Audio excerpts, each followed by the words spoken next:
You can take it. అలాంటి hero పరంగా మీ అబ్బాయి పరంగా కంగ్రాచులేట్ చేద్దామని తీసుకున్నాం. Thank you Prabhu.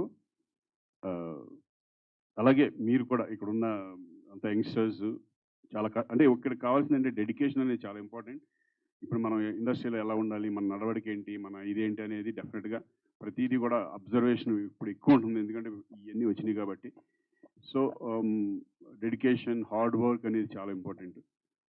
Success failures వస్తూ ఉంటాయి, ఫెయిల్యూర్స్ వచ్చినప్పుడు బాధపడక్కర్లేదు. దాని సక్సెస్ గురించి వెయిట్ చేయడమే మెయిన్ ఇంపార్టెంట్. ఆ గట్స్ ఉండాలి, ఆ ధైర్యం ఉండాలి. సక్సెస్ ఆటోమేటిక్గా అదే వస్తుందని నా నమ్మకం. So I'm very happy. Thank you పిలిచినందుకు. మళ్ళీ ఈ పిఠాపురంలో అలా మొదలైన ఫిలిము మంచి సక్సెస్ అవ్వాలని మనస్ఫూర్తిగా కోరుకుంటున్నాను. All the best entire team and entire crew. All the best. Thank you. Thank you sir, thank you so much. Definitely మేము ప్రేయసి రావే 2 రావాలి అని మేము కూడా కోరుకుంటున్నాము. అప్పట్లో ప్రేయసి రావే, ఇప్పుడు పిఠాపురంలో అలా మొదలైంది. మధ్యలో ఎన్నో అద్భుతాలు మనకు అందించిన మా మహేష్ చంద్ర గారిని మాట్లాడవలసిందిగా రిక్వెస్ట్ చేస్తున్నాం. అందరికీ నమస్కారం.